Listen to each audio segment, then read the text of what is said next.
बिस्मिल्लाहिर्रहमानिर्रहीम। अस्सलाम वालेकुम students, welcome back to my YouTube channel Miyan academy. So आज के इस वीडियो में हम तलब में तब्दीलियों वाला टॉपिक पढ़ेंगे। लेक्चर नंबर 2 है इसका। मैंने आपके साथ लेक्चर 1 में कहा था कि मैं जो है चैप्टर 5 के जो है वो आपके साथ लेक्चर शेयर करूँगी। फिर मैं आपके साथ यानी एक टॉपिक उसका शेयर करूँगी यानी 4 चैप्टर का, और एक जो है 5 चैप्टर का। लेकिन जो है मेरा ख्याल था कि स्टूडेंट्स के टेस्ट भी हो रहे होंगे उसमें कॉलेजेस में। सो मैंने सोचा कि चैप्टर 4 को ही स्टार्ट करते हैं। किया हुआ है तो इससे भी पहले कंप्लीट करते हैं, फिर आगे जाके चैप्टर 5 को कंप्लीट करेंगे। स्टार्ट करते हैं इस टॉपिक को, तलब में तब्दीलियाँ। अब यहाँ पे देखें तो तलब का फैलना और तलब का सुकड़ना, ये जो है वो डेफिनेशंस आपकी इम्पोर्टेंट है, ठीक है। तलब का फैलना और तलब का सुकड़ना, इनमें डिफरेंस आ जाता है, ठीक है। और इसके अलावा जो है वो आगे टॉपिक देखेंगे तलब का बढ़ना चढ़ना और गिरना, ठीक है। सो स्टार्ट करते हैं। सबसे पहले कानूनी तलब की रूह से जब किसी शय की कीमत में तब्दीली वाक़ होती है तो दूसरी तरफ शय की तलब में भी तब्दीली होती है। यानी जब किसी शय की कीमत कम होती है तो उस शय की तलब बढ़ जाती है, और जब किसी शय की जो है वो कीमत बढ़ती है तो उसकी तलब जो है वो कम हो जाती है। इसे क्या कहते हैं हम, यानी कीमत कम हुई तो तलब बढ़ गई। इसे यानी तलब का फैलना, यानी तलब बढ़ी है यहाँ पे तो क्या हुआ, तलब जो है वो फैल गई यानी ज़्यादा हो गई। और दूसरी तरफ अगर कीमत में इजाफा हुआ है और तलब में कमी हुई है तो तलब क्या हुई, यहाँ पे सुकर गई। सो ये दोनों डेफिनेशंस हैं। इसके अलावा आगे देखें तो यहाँ पे प्रॉपर ये डेफिनेशन बताई हुई है। बसा औक़ात तलब में इजाफा या कमी जो है वो कीमत के बाइस नहीं होती बल्कि किसी वजह से होती है। यानी मफरूज़ात जो हमने सेलेक्ट किए होते हैं ना, कुछ हालात जो है वो लट किए होते हैं, उसमें तब्दीली की वजह से क्या होता है कि तलब बढ़ती है या घटती है। सो ये यहाँ पे डेफिनेशन बताई हुई है, तलब का बढ़ना या घटना। ये आगे प्रॉपर डेफिनेशन है, आपने यही वाली नहीं याद करनी है। अगर आपको ये इजी लगती है आप ये कर लें, अगर आपको आगे वाली इजी लगती है सो आप वो कर लीजिएगा। आगे देखिए तलब का फैलना और सुकड़ना। जी, तो स्टार्ट करते हैं। कानूनी तलब की यानी अब वही डेफिनेशन यहाँ पे बताई हैं। जब किसी शय की कीमत कम हो तो हम उसकी जो है डिमांड को बढ़ा देते हैं, उसे जो है वो आगे ज़रूरत के मुकाबले में पहले से ज़्यादा ख़रीदना शुरू कर देते हैं। उसे हम क्या कहेंगे, तलब का फैलना। और जब कीमत ज़्यादा हो जाए तो हम उस शय के जो है वो तलब को कम कर देते हैं। सो ये क्या है, तलब का सुकड़ना। ये दो डेफिनेशन हो गई, इन्हें आपने प्रॉपर तरीके से याद करना है। अब इनमें डिफरेंस क्या है, तलब का फैलना और सुकड़ना और तलब का बढ़ना या गिरना। जी, तो यहाँ पे देखें तो ये क्या कहलाती है, तलब का फैलना और सुकड़ना कहलाती है खते तलब पड़ हरकत, ठीक है।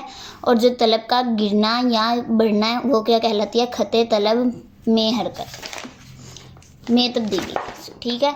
तलब का चढ़ना और गिरना होगा तो क्या होगी, खते तलब में तब्दीली, ठीक है। इसे आपने लाजमी याद करना है। जब तलब का चढ़ना और गिरना होगी तो खते तलब में क्या होती है, ये तब्दीली, खते तलब में तब्दीली होती है। लेकिन जब तलब का फैलना और सुकड़ना होता है तो वो क्या कहलाती है, खते तलब पड़ हरकत, ठीक है। आगे इसका गोशवारा है। ये उसका तकसीरी तफ़ाइल और तकलीली तफ़ाइल जैसा ही बिल्कुल सेम है, ठीक है। जैसे जैसे कीमत यहाँ पे कम हो रही है वैसे वैसे क्या हो रही है, तलब उसी हिसाब से बढ़ रही है। यहाँ पे 5 जो है वो पॉइंट्स का फ़र्क पड़ रहा है, यानी 5 रुपये कीमत कम हो रही है तो वहाँ पे इस हिसाब से यहाँ पे दो जो है वो किलोग्राम के हिसाब से तलब बढ़ रही है, ठीक है। ये आपने अपनी मर्ज़ी से भी वैल्यूज़ लिख सकते हैं। फॉर एग्जांपल जैसे मैं आपके साथ कीमतें जो है शेयर कर देती हूँ। जैसे फॉर एग्जांपल यहाँ पे 50 थी पहले कीमत, ठीक है, फिर 40, फिर 30, फिर 20 और फिर यहाँ पे 10 हो गई, ठीक है। कीमत चीनी की कीमत, जैसे मैंने अब मुझे ये वैल्यू समझ नहीं आ रही सो मैंने अपनी से वैल्यू लिखनी है तो मैं ये लिख रही हूँ। और इस साइड पे फॉर एग्जांपल 5 थी पहले, 50 पे 5 थी, 10 हो गई, ठीक है। उसके बाद 15, 20 और फिर 25, ठीक है। इसी हिसाब से आपने बिल्कुल इनके दरमियान वाले जो है डिफरेंस को आपने देखना है, ठीक है। आगे देखें, इसको आगे एक्सप्लेन कर दिया गोशवारे को। इसकी डायग्राम को देख लेते हैं, ठीक है जी। तो यहाँ पे डीडी कर्व उन्होंने बनाई, वही वैल्यूज उसकी गोशवारे वाली इन्होंने यहाँ पे पुट कर दी डायग्राम में। इस साइड पे चीनी की कीमत लिखी है, चीनी की तलब इस साइड पे लिखी है, ठीक है। आगे देखें तो ये डीडी कर्व है, तलब यानी खते तलब है, ठीक है। और ये तलब का यानी इसका मैंने आपको बताया था कि झुकाव मनफी होता है, यानी नीचे की तरफ आती है जैसे जैसे कीमत बढ़ती है। कीमत आपने इस साइड पे लिखनी है, ठीक है, क्योंकि ये आज़ाद है। अब देखें तो जैसे जैसे कीमत बढ़ी वैसे वैसे क्या होगी, तलब जो है जैसे जैसे कीमत बढ़ रही है वैसे वैसे जो है वो चीनी की कीमत बढ़ रही है, तो चीनी की तलब जो है वो कम होना शुरू हो गई। यहाँ पे जो है वो 10 जो यानी जब चीनी की तलब 10 थी तो वहाँ पे क्या था, 5 रुपये थी कीमत, लेकिन जैसे ही 25 रुपये हुई तो चीनी की तलब क्या हो गई, 2 किलो। ठीक है, आप इसी तरह आगे जो है वो एक्सप्लेन कर दिया है इस साइड पे। ठीक है, इसे आप खुद अपनी वर्डिंग में भी एक्सप्लेन कर सकते हैं, लेकिन आपने अच्छी तरह से एक्सप्लेन करना है, ये नहीं कि आपने ज़्यादा ही अपनी वर्डिंग जो है अंदर घुसा देनी है।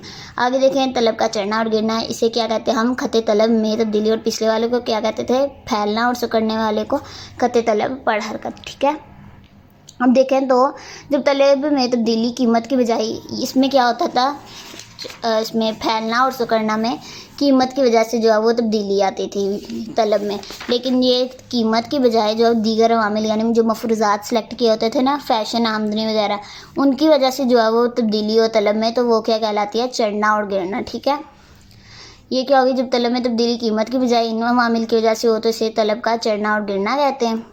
और इसमें जो है वो तलब का चढ़ना, बढ़ना या चढ़ना, और घटना या गिरना, इनमें डिफरेंस आ जाता है। सो शॉर्ट क्वेश्चन के लिए इंपॉर्टेंट है, लॉन्ग क्वेश्चन के लिए भी ये जो है ये दोनों ही टॉपिक बहुत ही ज़्यादा लॉन्ग क्वेश्चन के लिए इंपॉर्टेंट है।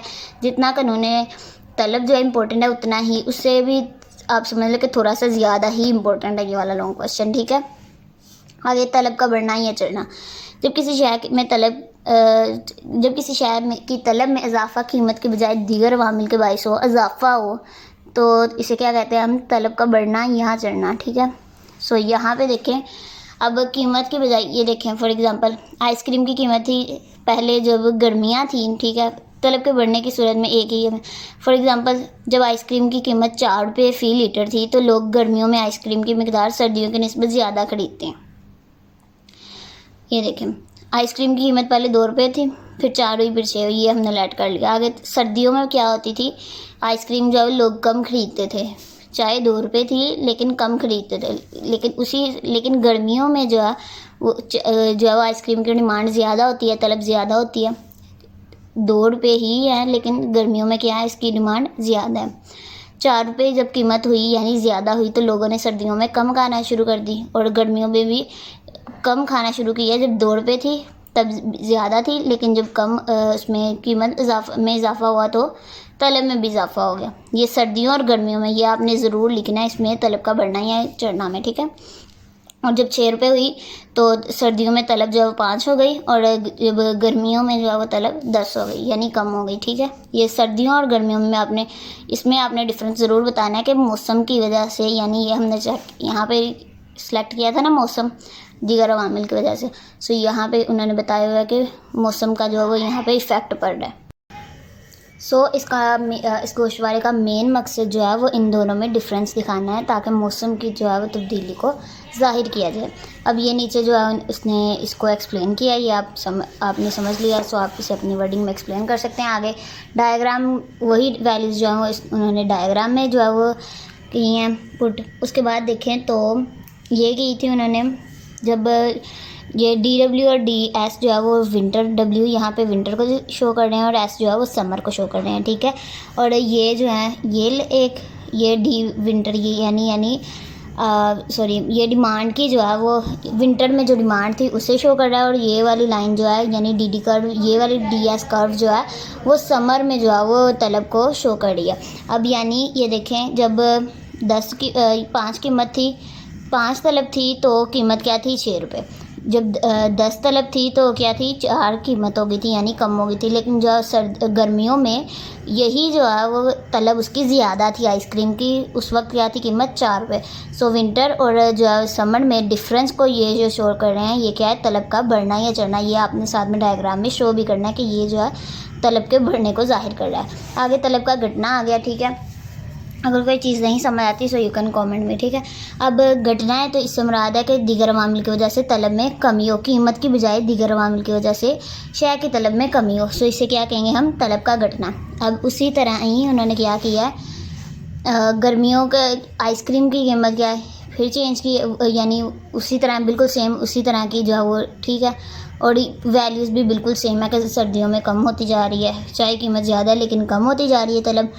और जो है गर्मियों में जैसे जैसे कीमत बढ़ी है सर्दियों में भी वैसे वैसे तलब कम हो रही है और गर्मियों में भी, लेकिन गर्मियों में ज़्यादा है एज़ कम्पेयर टू सर्दियों में। इसमें गर्मियों में जो है वो तलब ज़्यादा है एज़ कम्पेयर टू सर्दियाँ, ठीक है। और इसी तरह ही उन्होंने वही वैल्यूज़ जो हैं उसमें डायग्राम में पुट की हैं, लेकिन फ़र्क ये इतना है कि उन्होंने एरो का जो है फेस जो है वो इस साइड पे कर दिया, यानी ये तलब जो है वो कम हो रही है, घट रही है, ठीक है। ये बस डिफरेंस इतना है।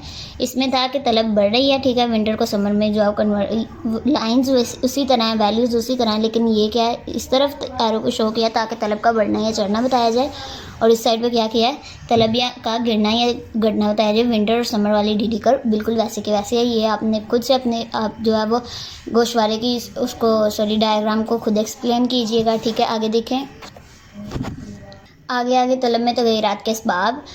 इसमें क्या है उन्होंने बताया हुआ है कि उन्होंने तलब की रूह से किसी शय की तलब में तब्दीली कीमत के बदलने से होती है, लेकिन हकीकत में कीमत के अलावा कई असबाब होते हैं, यानी कई ऐसी जो लेट कर लेते थे ना हम हालात यानी मफरूज़ात, उन्हें उनकी वजह से भी जो है वो तलब कम या ज़्यादा होती है। यही उन्होंने बताए हुए आगे जो हमने लेट करने थे ना, यहाँ पर उन्होंने बताए थे दीगर अवामिल, यहाँ पे उन्होंने 3 ही सिर्फ एक्सप्लेन किए थे। ये जो है वो प्रॉपर यहाँ पे 10 बताए हुए उन्होंने पॉइंट्स। ये लॉन्ग क्वेश्चन में भी आ सकता है, इसे जो है वो आप प्रिपेयर कर लीजिएगा। जो एक्सरसाइज वाले लॉन्ग क्वेश्चन है उन्हें आप जो है वो कवर कर लें, इंशाल्लाह उन्हीं में से लॉन्ग क्वेश्चन आएगा। आगे देखें, इसमें क्या है सारफ़ की आमदनी, यानी सारफ़ की किसी शय की तलब का इन्हिसार सारफ़ की आमदनी पर होता है, यानी आमदनी ज़्यादा है तो सारफ़ की जो है ज़रूरियात भी ज़्यादा होंगी, क्योंकि अगर सारफ़ की आमदनी बढ़ जाए तो यकीनन सारफ़ अशिया की तलब भी बढ़ा देगा, और जब कम होगी तो कम ख़रीदना पड़ेगा। अगर फ़ैशन में तब्दीली, अगर फ़ैशन का रवाज आ जाए तो बालों को रंग करने में इस्तेमाल होने वाली अशिया की तलब बढ़ जाती है, लेकिन ना हो तो उसका वैसे का वैसे ही तलब जो है वो कम रहती है। आगे आबादी में तब्दीली, आबादी ज़्यादा है तो चीज़ों की तलब भी ज़्यादा होगी, और आबादी में कमी है तो अशिया की तलब भी कम हो जाती है। आगे तकसीम दौलत, अगर दौलत की मसावी तकसीम हो तो तमाम लोगों को ही क़ुव्वत ख़रीद बेहतर होती है, और अगर ये जो है वो अमीर और गरीब में फ़र्क बढ़ता चला जाए तो फिर अशिया की जो है वो तलब कम से कम होती रहती है, ज़्यादा बढ़ती है। ये आप पढ़ लीजिएगा, कोई चीज़ नहीं समझ आती सो यू कैन कमेंट में। नेमुल बदल अशिया की तलब, या ईजी है बिल्कुल, एक दफ़ा पढ़िएगा समझ आ जाएगी। मौसम में तब्दीली, तकमीली अशिया की तलब, तजारती हालात, अगर तजारती हालात नासाजगार हों यानी साजगार हों तो लोगों की आमदनियाँ बढ़ती हैं, लेकिन यही कसाद बाज़ारी यानी बुरे हालात हों, कारोबारी बुरे हालात हों, क्या अशिया की तलब जो है वो कम होती चली जाती है। आगे बचत में तब्दीली बताई हुई है, अगर आमदनी ज़्यादा है तो बचत भी ज़्यादा होगी, उसी हिसाब से अगर बचत ज़्यादा है तो अशिया की जो है ख़रीदारी भी ज़्यादा होगी। आगे मकदार ज़र में तलब, इसमें क्या बताया है, अगर मुल्क में ज़र की गर्दिश तेज हो जाए तो लोगों के पास जो है वो ज़्यादा पैसा आता है, और वो जो है अशिया की जो है कीमत बढ़ने के बावजूद जहाँ अशिया की तलब जो है वो कम नहीं होती है, बढ़ाते नहीं। ये क्या है दीगर अवामिल है, इन्हें आप प्रॉपर्ली पढ़िएगा। अगर कोई चीज़ नहीं समझ आती यू कैन कमेंट में। अगले लेक्चर में हम करेंगे तलब की लचक वाला टॉपिक, बहुत ही ईजी टॉपिक है। उम्मीद है कि आज का लेक्चर आपको पसंद आया होगा। अगर पसंद आया तो वीडियो को लाइक करिएगा, चैनल को ज़रूर सब्सक्राइब करिएगा, दुआओं में याद रखिएगा। टेक केयर, अल्लाह हाफिज़।